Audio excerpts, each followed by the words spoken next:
Bonjour à tous et bienvenue sur le podcast des établissements médico-sociaux. Je m'appelle Arnaud Chevalier et après avoir été directeur d'EHPAD pendant 8 ans, j'aide les établissements de santé à adopter les meilleures innovations pour simplifier et améliorer leur quotidien.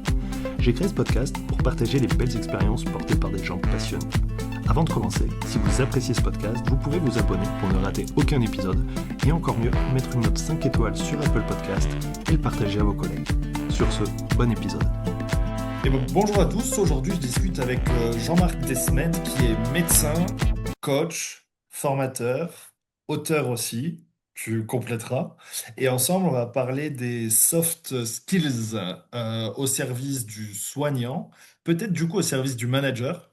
Moi c'est un peu l'angle Ouais. que j'aborde d'habitude, mais c'est un peu lié, hein. Et puis voilà, on verra dans la discussion, mais je reviens de formation management à l'hôpital où j'ai vu à quel point, enfin j'ai revu à quel point les médecins peuvent être parfois en grande difficulté par rapport au management. Et puis peut-être qu'on parlera un peu d'IA, c'est ce que tu viens de me dire, mais on garde ça pour le courant de la discussion.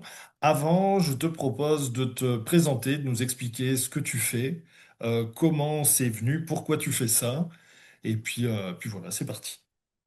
Merci beaucoup à Arnaud pour cette invitation et effectivement, c'est un plaisir pour moi de partager avec vous ces fameuses soft skills en santé. Alors en préliminaire, je voudrais dire que le terme soft skill, vous pouvez le traduire directement en facteur humain.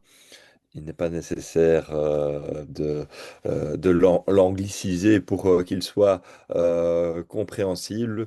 Je sais que parfois dans mon éditoire, on me dit, mais pourquoi utiliser ce nom-là? Simplement parce que dans le monde de l'entreprise, dans le monde managérial, c'est une notion qui est plus connue, plus travaillée déjà depuis une quinzaine d'années, et notamment par Jérôme Moirot, qui est co-auteur de cet ouvrage. J'ai été interpellé en découvrant en tous les cas son travail, de me dire, ben oui, en fait, c'est des choses assez évidentes dans le monde de la santé, et pourtant, c'est pas ce que je rencontre le plus sur le terrain.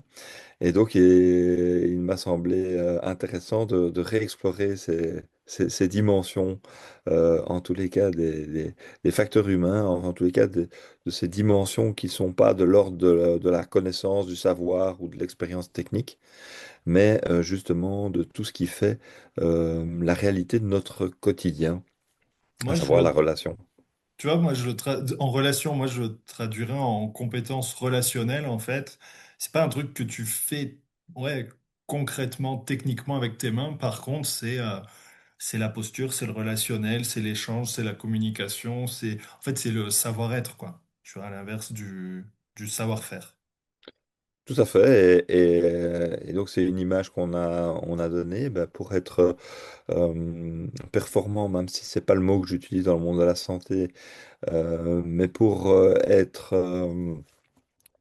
obtenir des résultats, eh ben, il faut les deux. Tel un oiseau, il a besoin de ses deux ailes pour voler. Eh ben, pour être un bon soignant, un bon dirigeant, un bon manager, il faut ce juste équilibre entre ses connaissances, savoir technique, savoir-faire, Mm. et les savoir-être que sont les soft skills. Ok.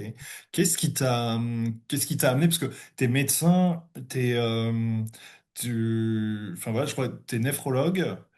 Comment, à un moment, pourquoi en fait tu te poses cette question-là? Tu vois, je caricature, hein, mais pourquoi Ouais. tu ne vois pas tes patients, tu fais tes opérations, voilà, tu gères l'organe. Pourquoi à un moment tu regardes plus large comme ça?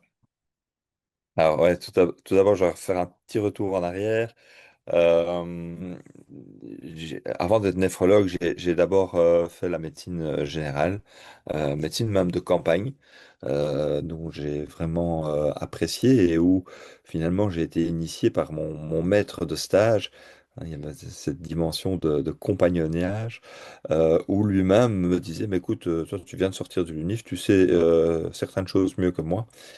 Et j'ai pu déjà, dès cette époque-là, observer toutes des dimensions qu'on n'apprenait pas à l'université. Elle a eu pour moi, c'était une grande révélation. Effectivement, à la campagne, tu as tes oreilles, tes yeux, tes 10 doigts, et t'as pas un hôpital à côté de toi. Et donc, il y a beaucoup d'éléments, de relationnels, euh, d'adaptation, de réactivité, et qui sont mis en jeu. Et pour moi, c'était ma première rencontre finalement avec les soft skills. Et puis mon parcours est assez atypique par rapport à un parcours classique médical, puisque de cette expérience-là, je l'ai complété par une formation en médecine d'urgence que j'ai pratiquée pendant près de 2 ans, mais j'ai fait pendant toute ma formation de médecine interne, j'ai fait plus de 8 ans d'intervention SMUR, où c'est encore un tout autre métier et où le chaînon, en tous les cas, le plus fragile, c'est la relation entre les différents intervenants, entre le patient, le soignant et les circonstances. Et puis, cette expérience-là m'a amené encore à explorer une troisième dimension de la médecine spécialisée donc en médecine interne et puis en néphrologie, où j'ai retrouvé finalement mes premiers amours, puisque la néphrologie est une des spécialités qui englobe vraiment le patient dans sa globalité. On y pratique des maladies infectieuses, de la médecine interne. On fait, il y a des urgences, il y a du social, il y a de l'accompagnement de fin de vie. Et donc, ce sont des patients chroniques qu'on voit de manière répétée et pas de manière ponctuelle. Donc, si on n'a pas cette dimension humaine, c'est une spécialité où très rapidement, on est, euh, on est confronté par nos patients à ce besoin essentiel d'être vu, entendu et reconnu euh, dans la relation thérapeutique. C'est pas que des médicaments, c'est aussi une relation. Et cette relation, elle est indispensable pour créer la confiance et pour aussi, et d'ailleurs c'est un des outils qu'on a développé dans le livre, développer la bonne prise du traitement observance. Quand on sait qu'aujourd'hui, il y a un gaspillage médicamenteux qui est chiffré en millions, et que, en fait, simplement en présentant non pas le quoi et le comment au patient, donc la pilule, le nom de la pilule, et devoir la prendre 2 fois par jour, mais en commençant par le pourquoi, on inverse complètement l'efficacité de l'observance parce que le patient comprend pourquoi il doit prendre ce médicament. Et on a tendance à faire le quoi, le comment en fin de consultation de données. Et il est beaucoup plus pertinent de créer cette conscience chez le patient du pourquoi. Voilà un des outils, par exemple, qui est essentiel et qui est d'une simplicité et d'un coût inexistant et pourtant d'une rentabilité exemplaire. Oui, parce que c'est du bon sens. Et c'est comment t'impliques la personne, comment tu la rends acteur et tout ça. J'ai bien aimé dans ton livre, justement. Alors, moi, du coup, je suis pas concerné par tout ça, mais c'est vrai que cette idée de travailler presque avant tout le relationnel, déjà pour que la personne te dise vraiment ce que c'est son problème, et après pour pouvoir l'impliquer. Et même, et j'ai trouvé ça vraiment cool aussi, le principe de comment enfin voilà, tous ces outils qui sont en fait vraiment très relationnels, de aussi comment tu clôtures ta consultation pour éviter justement que ça déborde et qu'après tu as 3 heures d'attente dans ta salle d'attente, parce que des fois il y a pas besoin, et sans que ce soit dur ou irrespectueux pour la personne, tu vois, de clôturer, de dire bon voilà, maintenant c'est fini, mais de le faire d'une manière justement très soft et très bien amenée. Ouais. Mais tu as tout à fait raison. Euh, le livre est très simple et s'adapte d'ailleurs à tout secteur. J'ai des gens qui l'ont feuilleté et disent, ah, mais ça devrait exister dans le monde de l'enseignement, dans le monde de l'entreprise. En fait, il est adaptable parce que finalement, on n'a rien inventé. Ce sont des règles de bon sens, comme tu l'as dit. Mm. Mais un outil de bon sens qui n'est pas appliqué, ben, ça vaut rien. Et donc, le livre est une invitation à mettre en place ces petits outils simples, relationnels, avec un fort impact et un coût quasiment nul. Donc, c'est vraiment ça le message, et c'est un manifeste de passer à l'action avec ces petits outils. C'est la différence qui fait la différence. Et comme tu dis dans l'exemple de savoir clôturer une consultation, ben, il y a aussi savoir commencer la consultation. Et par exemple, c'est une chose tout bête et qu'on peut faire même un commerçant, c'est euh, c'est d'aller chercher, enfin moi en tous les cas, en consultation, et c'est ce que j'explique aux jeunes assistants, je vais chercher une personne dans la salle d'attente qui n'est pas au même niveau que moi. Moi, je suis peut-être dans ma tête, en train déjà de réfléchir à un diagnostic. Lui, il n'est pas là, il n'est pas dans la tête. Il est en salle d'attente. Aller voir être chez un médecin, c'est jamais quelque chose qu'on a envie de faire. Donc, si on est là, c'est pas par amusement. Donc, lui, il est plutôt au niveau, je vais dire, d'un stress, hein. Il est dans les tripes. Et pour commencer rapidement, bah, il faut aller le chercher déjà en le nommant. Bonjour monsieur Durand, je suis le docteur Dosmet, enchanté, venez. Et l'accueillir avec un regard, croiser, vraiment se mettre en regard. Et ça permet au médecin, de descendre dans le cœur et au patient de remonter. Et la connexion, la vraie rencontre, elle se fait là. Et ce que je viens d'expliquer, ça dure 20 secondes, mais si vous ne les faites pas, bah, vous ratez la rencontre déjà dès le départ.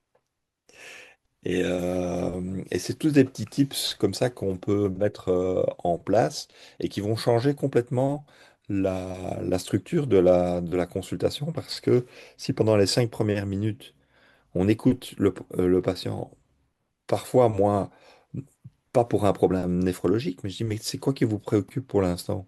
Va peut-être me parler de son genou, elle va peut-être me parler de son chien qui doit aller chez le vétérinaire juste après. C'est important, ça fait partie de la consultation. Et si on écoute ça, après, bah, l'écoute, elle sera en réciprocité. Non, c'est clair. Et puis tu l'as dit au tout début, le principe vu, entendu, reconnu, et je trouve ça très fort en fait, parce que c'est vrai que tu peux imaginer que toi, tu as ton défilé de patients, mais comme on pourrait revenir, tu vois, un manager, il a son défilé ou un RH qui, voilà, qui enchaîne les rendez-vous, les entretiens et tout ça, même peut-être un entretien d'embauche, ce principe de, ouais, de créer une vraie connexion et d'attendre vraiment la personne plutôt que de dire, bon, allez, c'est bon, bah, asseyez-vous, ok, on y va, c'est parti, et puis, tu vois, en fait, de pas le considérer, quoi. Oui, et alors d'autant plus c'est très intéressant, et encore une fois c'est très général, et les managers vont se retrouver. On ne peut pas être à deux endroits en même temps. Donc, à partir du moment où vous faites rentrer la personne, vous devez être 100% là, parce que de toute façon, vous ne pouvez pas être ailleurs. Et, euh, et donc, être pleinement présent au patient va permettre justement une écoute plus attentive, et d'aller plus rapidement au fait, à vraiment ce qui est le besoin qui est exprimé du patient. Mais ça passe par cette période d'inclusion, c'est-à-dire ce moment où effectivement on va s'intéresser à lui pour qu'il puisse pleinement s'ouvrir, et pour que le temps qui est limité, on a un temps limité, c'est comme ça, soit de qualité. Et puis parfois on est confronté à des facteurs extérieurs. Euh, un médecin, quand on rentre un pied à l'hôpital, on ne sait jamais de quoi sa journée va être faite, parce qu'il y a des urgences, les téléphones qui sonnent. Et ça, c'est un autre exercice que je propose. C'est à partir du moment où vous êtes en pleine consultation, le téléphone sonne. Euh, Évidemment, ça perturbe. Bah, de deux choses l'une. Soit on décide de décrocher, et alors on est pleinement là. Soit on décide de ne pas décrocher. Mais j'invite alors les gens à dire, laissez sonner 3 fois et prenez la décision. Prenez la décision, soit je décroche pour pouvoir être pleinement présent à l'appel. Et j'en profite pour dire, je m'excuse, c'est certainement une urgence, je dois décrocher. Et on décide, et quand on est au téléphone, ben, on est 100% avec la personne. C'est un chirurgien qui m'a appris ça. Comme quoi, il y a des chirurgiens qui savent entretenir le relationnel, contrairement aux idées reçues. Euh, et, euh, Chaque fois, il m'accueillait. Ah, Jean-Marc. Et je dis, mais comment vous faites? Vous êtes toujours occupé? Il me dit, ah, bah non, mais à partir du moment où je prends le téléphone, j'ai décidé de répondre, donc je suis 100% là. Et Ouais. j'ai trouvé cet enseignement magnifique. Donc, prenez conscience que vous avez un choix à faire. Et si vous le faites, bah, vous le faites. Ou si vous êtes occupé à faire une urgence, bah, vous décidez de ne pas répondre. Ou vous décidez de donner le téléphone à un assistant en disant réponds à ma place. Mais d'être pleinement là. Ok. Je comprends que du coup, tu as plein de petites astuces et bien sûr, on mettra le lien et tout ça et on vous invite à lire le livre qui s'appelle Les soft En skills santé. en santé. Voilà. Et du coup, du coup, toi, tu les as repérés, identifiés, mis en œuvre. Qu'est-ce que tu as vu changer au quotidien, que ce soit face à tes patients, mais aussi surtout peut-être dans le cadre d'une organisation, d'une équipe, du travail en équipe, parce que ce que j'aime bien aussi dans ta... Alors, je sais plus, c'est sur ton site internet que j'ai vu ça, tu dis, médecin, tu parles de médecine intégrative et participative. Tout Du à coup, fait. Oui, oui. comment on fait le lien entre Enfin, moi, je fais un lien très rapide en disant, bah, OK, participatif, ça veut dire travailler en équipe, et du coup, mon équipe, eh ben, il faut aussi que j'ai des capacités relationnelles et de communication avec elle. Est-ce que c'est ça l'idée? Oui, tout à fait. Alors, encore une fois, effectivement, c'est des éléments qu'on a mis en application. Tu as évoqué la démarche participative, j'en dirai un mot parce que il faut, il faut honorer son créateur, Hmm. en tous les cas, de cette démarche qui est extrêmement puissante. Mais effectivement, les outils, la santé ou dans une entreprise, ben, on travaille en équipe. Donc on travaille avec des individus, avec des psychologies, des modes de fonctionnement différents.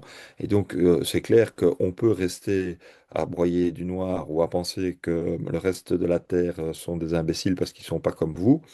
Mais je peux vous garantir que si vous aviez euh, une équipe qui était 100% clonée comme vous, ben, vous seriez en souffrance et que justement la différence et l'acceptation de la différence dans l'équipe, c'est ça qui en fait sa richesse. Il est essentiel de mettre en place des outils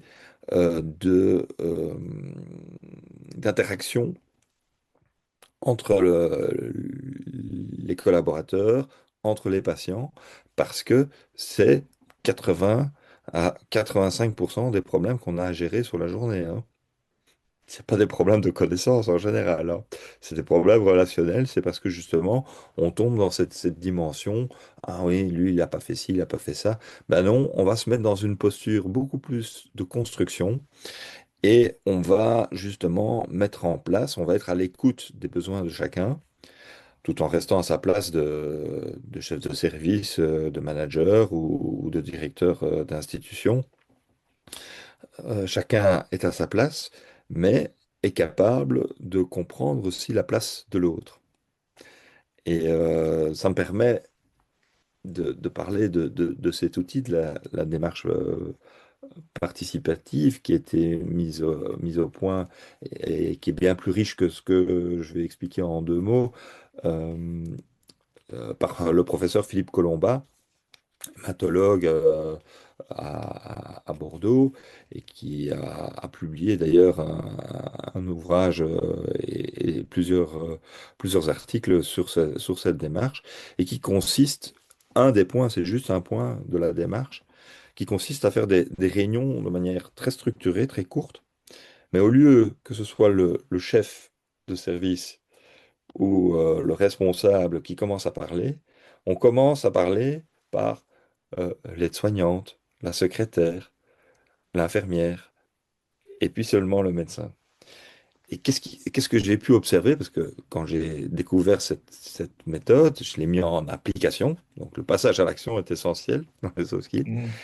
Et alors que les réunions que moi je lançais et que je commençais, dès que j'ouvrais la bouche, ben, les infirmières se taisaient.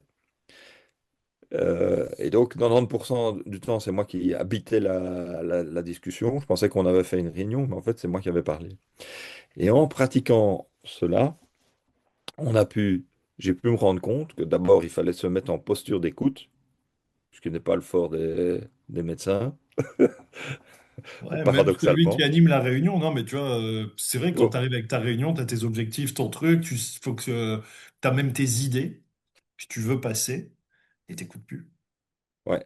Mais disons qu'en fait, tu dois être garant du cadre, ça c'est vrai. Donc, tu es Hmm. garant du cadre et garant de ton objectif, ça c'est certain. Donc ça, il faut poser le cadre et l'objectif de la réunion. Et ça, c'est pour ça qu'il faut un ordre du jour, il faut vraiment être très structuré. Et c'est pas le café du commerce, c'est vraiment, il y a une structure dans cette démarche. Et là, effectivement, tu es en posture d'écoute par rapport à l'objectif que tu veux discuter. Et finalement, 80-90% des problèmes ont été résolus au moment où je dois faire la synthèse et où je peux éventuellement corriger parce que je ne suis pas d'accord avec l'équipe. Et finaliser en disant, ben non, on va pas faire ça pour telle raison médicale. Mais par contre, chacun aura pu exprimer. Hmm. Et vous, on est dans une dynamique de croiser les regards, et donc vous retrouvez des informations que vous n'avez pas pu capter en tant que médecin parce que vous aviez les consultations et tout ça. Or, les personnes qui sont en première ligne, eh ben, c'est eux, si vous les écoutez, qui vont vous faire remonter les signaux faibles. L'art de l'écoute des signaux faibles, c'est aussi un outil qu'on évoque dans le livre. Et dans cette posture d'écoute, finalement, on remonte beaucoup d'informations ou des problématiques auxquelles on n'aurait pas pensé et qui sont pourtant essentielles. Ouais, qui sont, et puis au-delà de ça, qui sont essentiels parce que c'est l'équipe qui passe aussi le plus de temps avec les personnes, donc qui peut repérer, observer les signaux faibles. Et puis, moi, je trouve que c'est ultra valorisant, respectueux de l'équipe qui donne envie, du coup, ben, que ça avance et de trouver des solutions. Que si on se sent pas écouté, on n'a qu'une envie, c'est de dire, bon, ben, débrouillez-vous. Ouais, et ça c'est une dimension managériale qui est super importante. Euh, je suis arrivé, ben, comme tu disais, avec un objectif très clair. J'avais été à un congrès où on parle beaucoup de patients, partenaires, patients, experts, l'empowerment du patient et tout ça. Et il y a la littérature, et donc je suis arrivé très enthousiaste. On va améliorer l'engagement des patients. Et donc je suis arrivé à cette réunion en plein d'enthousiasme en disant, voilà, écoutez, on va mettre ça en place, ça va être génial, etc. Et je voyais les infirmières qui m'écoutaient gentiment. Ouais, Et justement, parce qu'on faisait ces réunions où elles peuvent s'exprimer, à la fin de mon petit speech très enthousiaste, elles m'ont dit, ouais, Jean-Marc, c'est bien gentil ton projet d'activer les patients. Et nous, qui nous active? ouais. Et là, je me suis dit, waouh, ok, j'avais skippé une étape et je me suis dit, ouais, c'est vrai. Et donc, j'ai refait des recherches et je me suis rendu compte qu'effectivement, il fallait d'abord que je travaille avec l'équipe sur le projet pour qu'elle puisse se l'approprier, pour qu'elle puisse être pleinement partie prenante et pas à devoir gober ce que le chef avait décidé. Et dans un second temps, on a pu mettre en place le projet. Mais si vous arrivez avec la meilleure idée du monde, mais qui n'a pas pu être validée par la personne, ben vous perdez un temps précieux parce que quelque part, elle risque de saboter votre projet parce qu'elles n'ont pas été, elles n'ont pas été, enfin, l'équipe n'a pas pu avoir son mot à dire. C'est aussi le pourquoi, hein, que tu disais tout à l'heure avec le patient qui va Ex- pas prendre son traitement parce qu'il se dit, bah, en fait, je suis pas sûr que une fois qu'on est convaincu, qu'on sait pourquoi on le fait, ben, il n'y a pas de raison de ne pas le faire, en fait. Tout à fait. Ouais, ouais, Tout ouais, simplement. exactement. Et du coup, au niveau de la démarche participative, donc il y a cette idée d'impliquer beaucoup plus les équipes dans la prise de décision, ce qui ne veut pas dire que c'est elles qui décident, mais qui sont vraiment partie prenante de la décision. Est-ce que tu as vu d'autres choses d'un point de vue management, d'un point de vue mobilisation des équipes qui peut faire la différence et quelle différence tu aurais pu constater? Mais d'abord, et ça, je m'adresse vraiment aux chefs de service, aux managers, aux directeurs d'institutions. Dans le monde médical, on n'est pas formé au management et au leadership. C'est quelque chose, ou en tout cas, s'il y a des petites émergences maintenant, c'est pas quelque chose qui était clairement enseigné. Et donc, on peut être quelqu'un qui connaît plein de choses sur tout. Ça ne fait pas de vous un bon enseignant, ça ne fait pas de vous forcément un bon leader ou un bon chef d'équipe. Et là, je pense qu'il y a un gros écueil, c'est que effectivement, euh, le management des équipes, ça s'improvise pas. C'est pas ton CV qui va permettre de manager. Il faut avoir un apprentissage. Moi, j'ai eu la chance de suivre des formations sur le leadership, sur le management, et à travers ma casquette de coach, ben, j'ai appris des postures que je ne connaissais pas et qui m'ont fortement aidé pour que moi-même, déjà, je puisse proposer ces outils dont on parle actuellement. Parce que ça demande une remise en question, ça demande une autre posture. Le médecin patriarcal qui tape sur la table du poing en disant, mais non, c'est comme ça, et il faut... Ça, c'était il y a 20 ans, 10 ans peut-être encore. Il y en a encore des phénomènes, hein, il y en a encore aujourd'hui, ça existe encore. Mais là, ils ont loupé le coche. Ils ont, je peux te garantir qu'ils vont être rapidement remis au pas par la nouvelle génération qui n'acceptera plus du tout d'être managé comme ça. Et donc, il y a un management qui s'apprend et on ne manage pas n'importe qui, n'importe comment. Ça, c'est pas dans le livre, mais c'est par exemple une dimension en deux domaines, la motivation et la motivation et la compétence, donc deux éléments importants. Eh ben, quelqu'un de motivé et de compétent, tu vas pas le manager de la même manière que quelqu'un qui est pas motivé, pas compétent. Mm. Je m'explique. Quelqu'un qui est motivé et compétent, il a besoin de quoi? Il a Il besoin y a besoin que tu le d'autonomie. laisses tranquille et que tu lui dis vas-y. Vas-y. En tous les cas, il a besoin qu'on lui délègue des responsabilités. Tous les quatre cadrans, parce que ça fait quatre cadrans du coup, auront des besoins bien spécifiques. Lui, il aura besoin de cette autonomie, de pouvoir mener son projet à terme, mais aussi il va avoir besoin de cette reconnaissance. Quelqu'un qui est compétent mais plus motivé, ben, il faudra faire un management encore différent. Il faudra aller le chercher son pourquoi. Qu'est-ce qui se passe pourquoi justement il ne retrouve plus du sens dans le travail qu'il effectuait, parce que les compétences, il l'a, mais Mm. il n'y a plus le plaisir. Et alors, tu peux avoir un jeune qui n'a peut-être pas encore toutes les compétences, mais qui est hyper motivé. Ben, lui, il a besoin de formation. C'est lui qu'il faut envoyer en congrès Mm. et lui dire, bah, écoute, on t'envoie, toi, en congrès, apprendre la nouvelle technique, mais en contrepartie, tu viendras nous débriefer. Et le quatrième cadran, le plus difficile, où tout le monde me dit, il faut le virer, eh ben, il ne faut pas le virer tout de suite parce qu'il y a il y a toujours de l'espoir, c'est celui qui n'est pas motivé, pas compétent. Là, il faut faire un management plus directif en disant, ben voilà, aujourd'hui, ta tâche, c'est ça. Ok, il l'a fait, très bien. Et puis, ainsi de suite. Et puis, il faut le faire évoluer vers une des autres cases. Et si on n'y arrive pas au bout de toute la bienveillance que l'on peut donner, parfois, il faut savoir avoir un management où on dit, bon, stop. Mais, et donc, tu vois, le jeu, c'est vraiment de savoir pivoter en permanence à qui on a affaire, quels sont ses besoins, parce que si tu fais un management monolithique, Mm. bah, c'est pas pertinent, parce qu'ils n'ont pas les mêmes besoins. Ouais, bien sûr. Mais ils ont tous besoin de reconnaissance. Comme tout être humain qui a besoin d'être. Mais c'est génial ce que tu as dit, hein, vu, reconnu. Et c'est vrai que déjà, le côté être vu, c'est déjà un petit moyen, mais intéressant de reconnaître et de faire de la reconnaissance. Enfin, de se sentir reconnu. Ça, c'est une promesse que j'ai faite à une technicienne de surface, comme on les appelle pudiquement. Je sais pas si en France Hmm, on dit ça. ça arrive, mais à Euh, l'hôpital, on est plus sur les agents de service. Agent de service, ben voilà.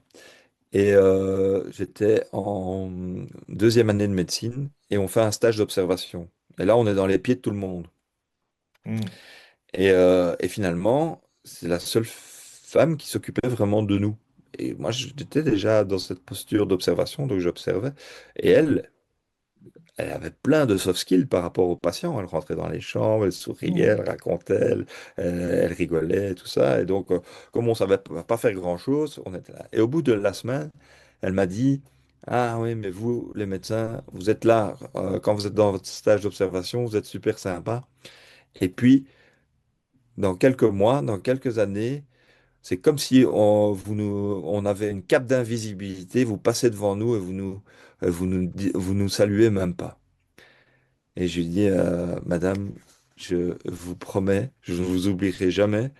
Et ça fait partie de mon protocole. Quand j'arrive quelque part, j'apprends par cœur le prénom de toutes les infirmières, de toutes les aides-soignantes, des techniciennes de surface, des logisticiens, parce que il n'y a pas plus doux à son oreille que son prénom. C'est ce qu'on dit. Et Et donc, pour moi, il me paraît essentiel de faire cet effort de mémorisation et de se dire que ben, c'est ça une équipe, c'est tout le monde. Un médecin sans son équipe, c'est un manchot sur la banquise, hein. Il faut jamais l'oublier. Bah, tout le monde, même, on pourra jamais faire grand-chose, surtout sur des organisations aussi complexes que de la santé, que du soin, où oui, tout le monde est indispensable, quoi.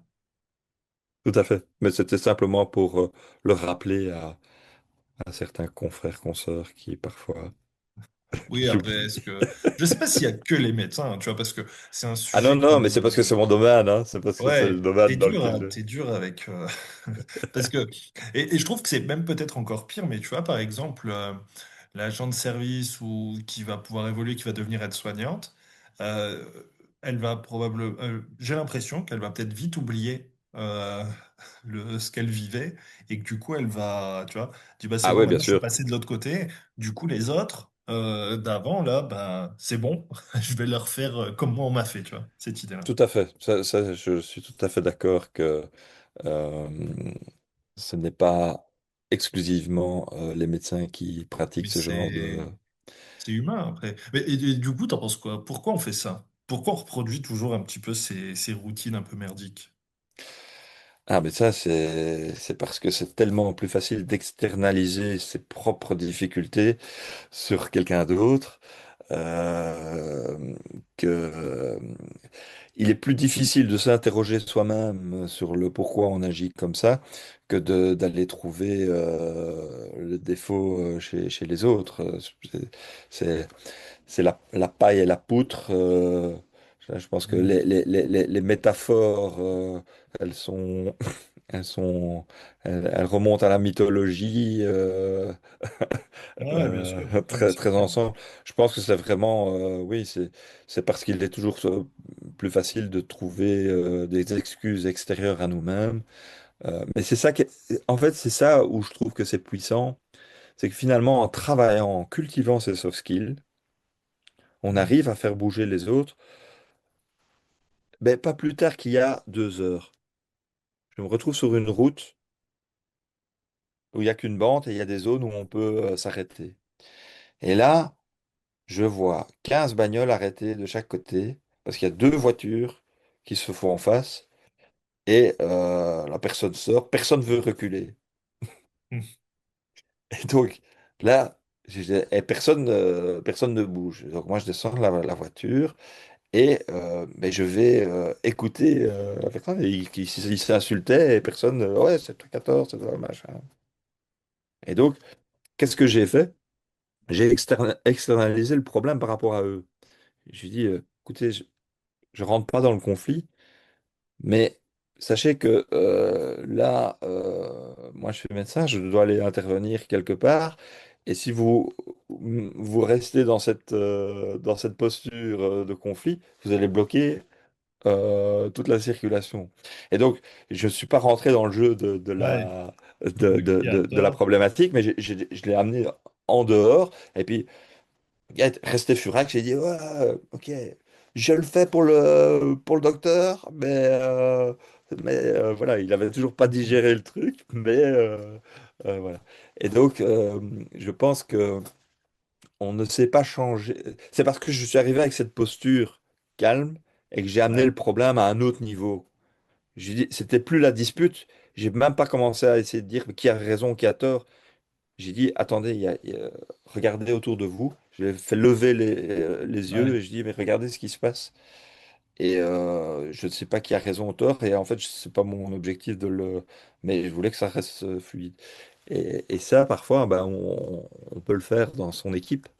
On peut le Hmm. faire aussi. Mais pour ça, ça demande d'avoir travaillé soi-même sur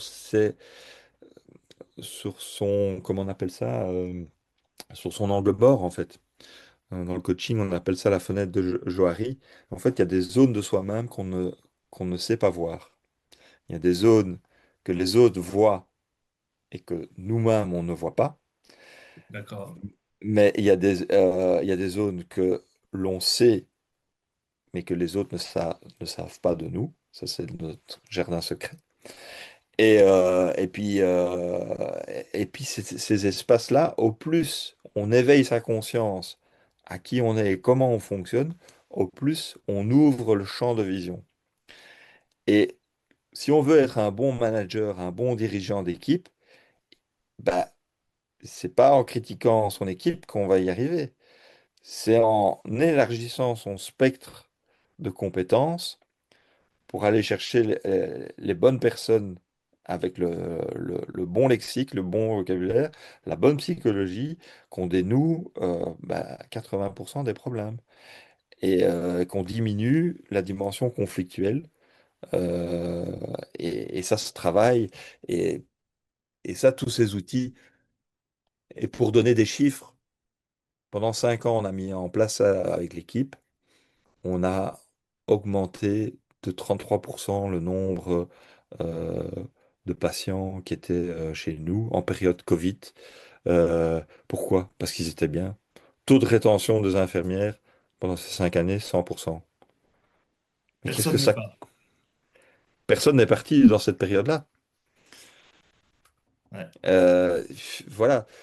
Je ne sais pas comment ne pas investir dans l'humain parce qu'aujourd'hui, c'est vraiment le maillon faible, hein. En termes de connaissances et de savoir, euh, que ce soit en médecine ou dans plein d'autres domaines, on a été dépassé par la droite, par l'IA, mais de manière magistrale. Et là où on va pouvoir faire la différence, c'est justement en se réincarnant encore plus dans ces facteurs humains, dans les soft skills. Donc, je te disais en préambule que le livre, il a été écrit sans IA parce que c'était pas encore... Hmm. mais, euh, mais, euh, mais aujourd'hui, avec l'IA, la plus-value, c'est les facteurs humains. Donc plus que jamais, les soft skills sont devenus importants. Au plus il y a d'IA, au plus il faut avoir de soft skills. Oui, parce que, en fait, oui, l'aspect technique, il n'y a pas de problème. L'aspect recherche, l'aspect connaissance, tout le monde gagne en connaissance énormément.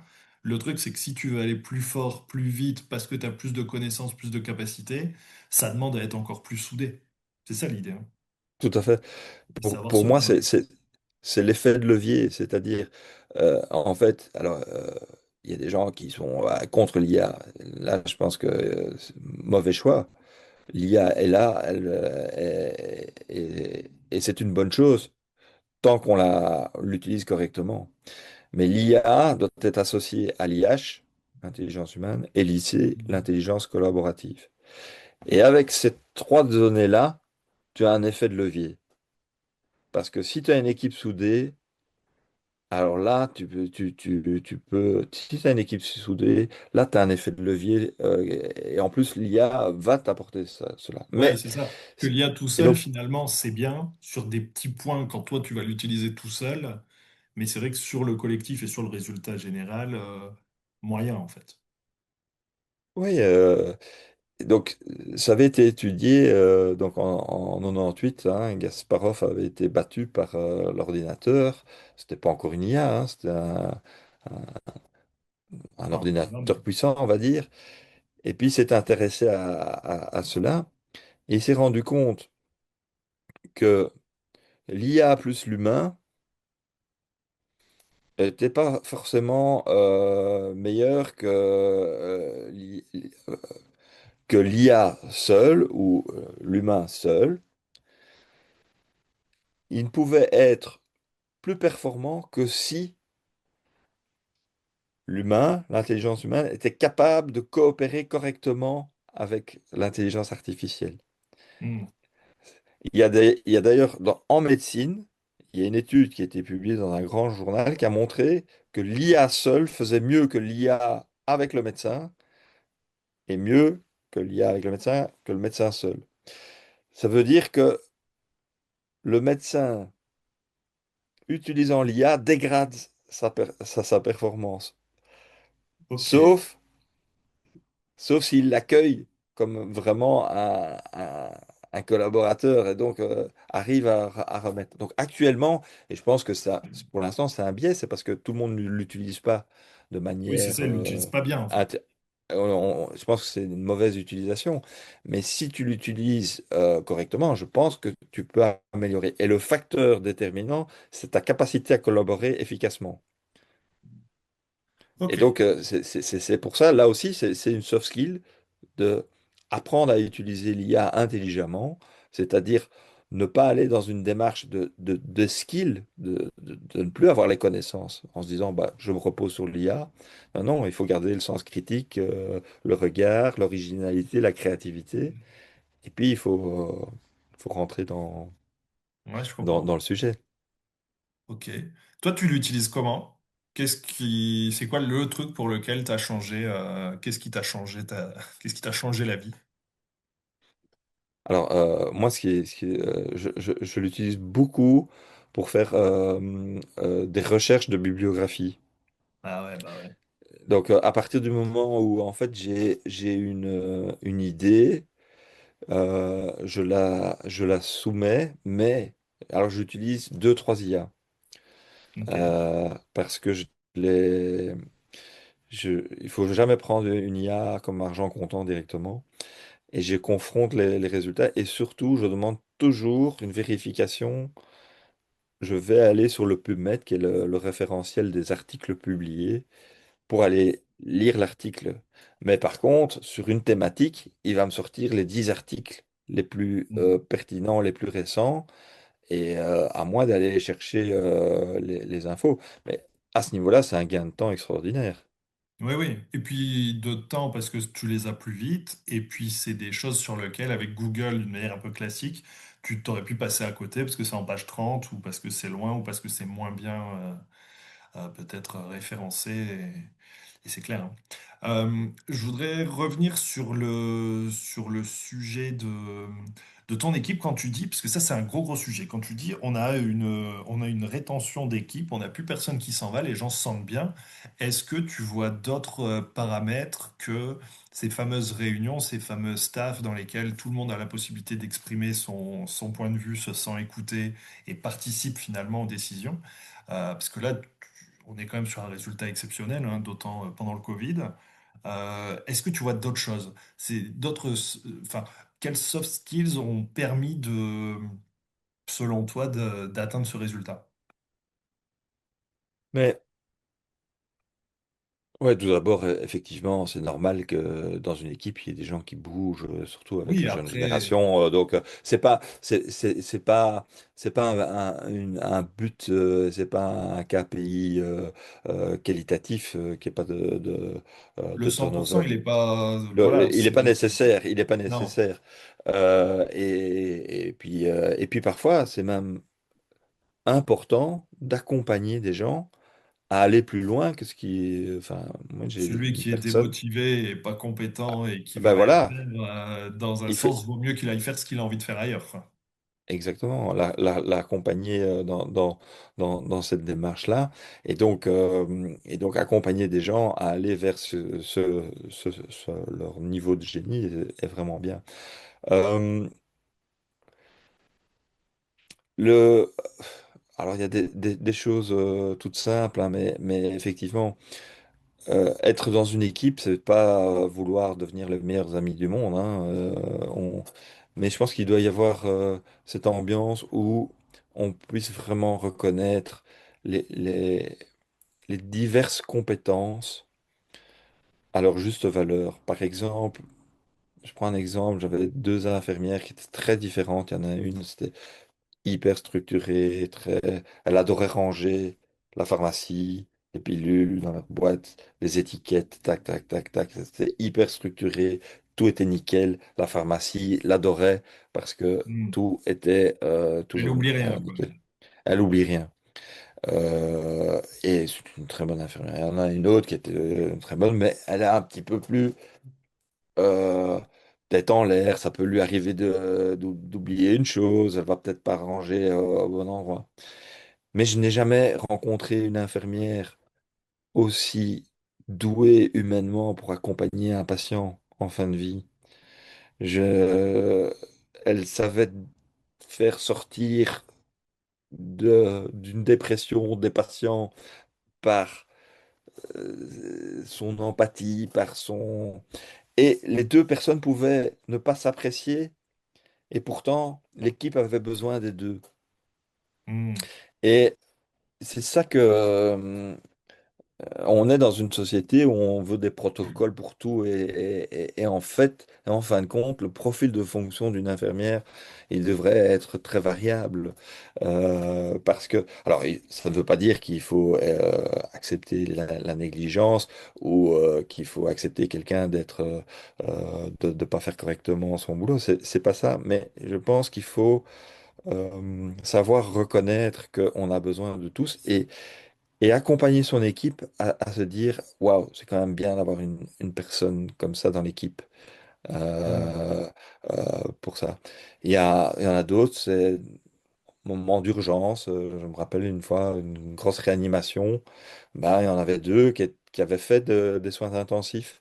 Bah, à ce moment-là, c'était des experts et ça roulait.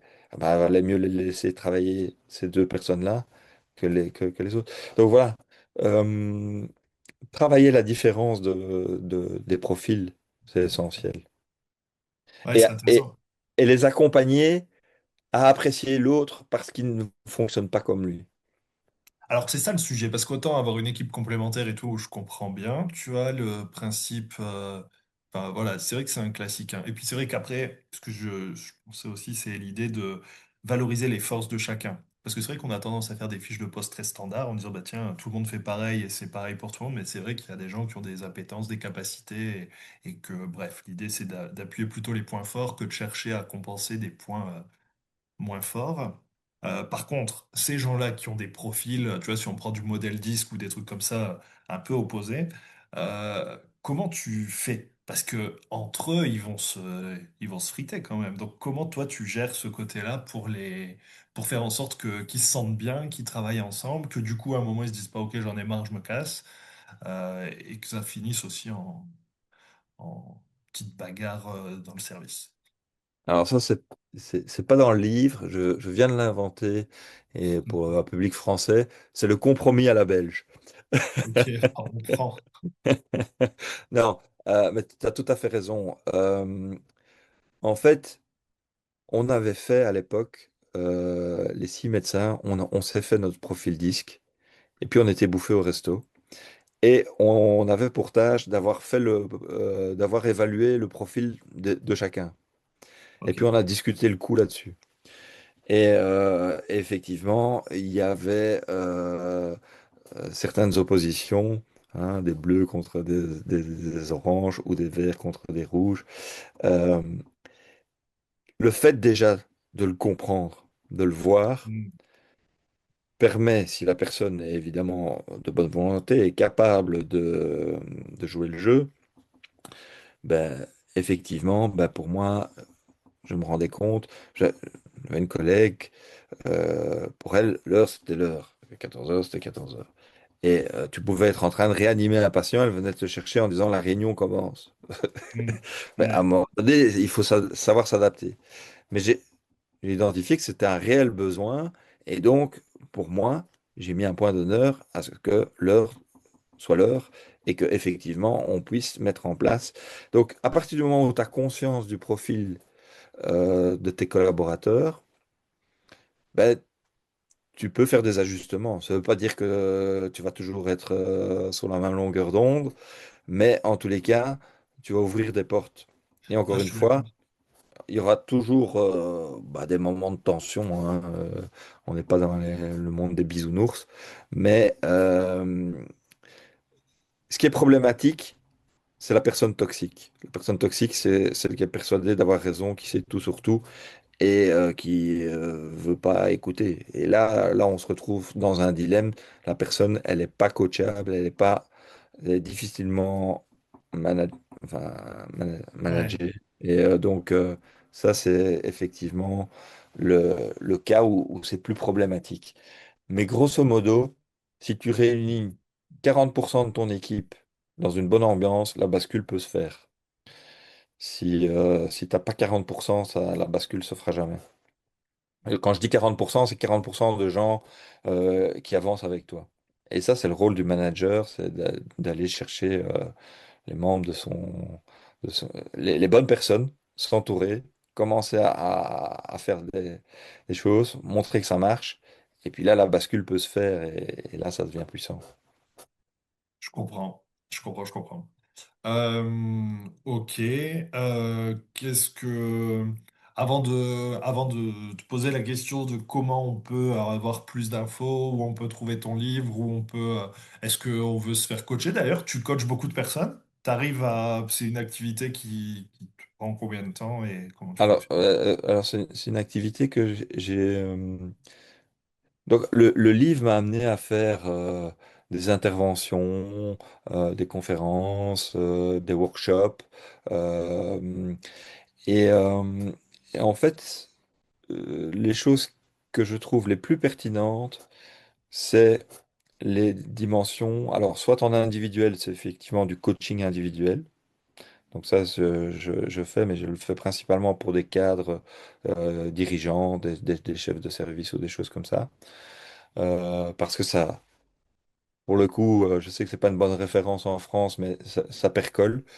Si la personne est de bonne, euh, ça percole.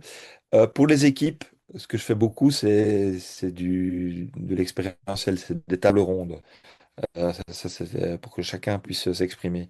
Parce que la conférence en elle-même, c'est intéressant, mais tu vis pas l'expérience.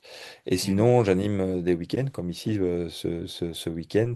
On fait ça dans le cadre d'une association euh, qui s'appelle Soignants en Conscience et qui est bénévole. C'est-à-dire que là, je le fais vraiment pas de manière enfin, professionnelle. Si, je le fais de manière professionnelle, mais l'objet, c'est de verser les bénéfices à des associations créées par des soignants pour des patients.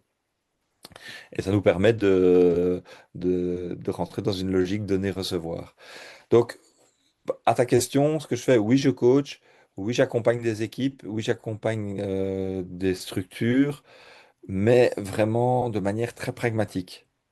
Parce que la théorie, c'est bien, ça, il y a des livres où vous tapez justement, Hmm. vous utilisez l'IA, mais tant que vous ne l'avez pas vécu, c'est pas transformateur. Ouais, je comprends. Et donc, ce que moi je propose, c'est vraiment euh, que les gens se mettent en mouvement, parce que quand on écoute une conférence, 15 jours après, il ne reste plus que 20%. Tandis que quand on vit une expérience, on l'oublie pas. Ouais. Ouais, je suis d'accord. Donc, c'est une approche très, très pragmatique, très. Alors, ça demande effectivement un investissement, ça demande un peu de temps. Il faut de la récurrence pour que les choses s'implémentent. Mais il n'y a pas photo sur la rentabilité. Moi, je suis convaincu d'un ROI exceptionnel. Si c'est un one-shot, j'y crois moins. C'est pour ça que je faisais des accompagnements sur la durée. Mais, euh, mais si on met les choses en place, ben, combien ça coûte un médecin qui n'est pas adéquat à son poste? Combien ça coûte une infirmière qui démissionne parce que son chef n'a pas managé correctement? Combien ça coûte? Il n'y a pas photo. Euh, Non, c'est clair, c'est très cher, hein. C'est très cher. Et puis même après, tu prends l'impact humain sur le service, sur des résultats qui sont moins bons, et c'est et ouais, ça, il n'y a pas photo, quoi. Et ce qui est fou, c'est que tu veux lever des fonds pour créer une application, tu trouves 100 000 euros, 150 000 euros, les gens, ils sourcillent pas.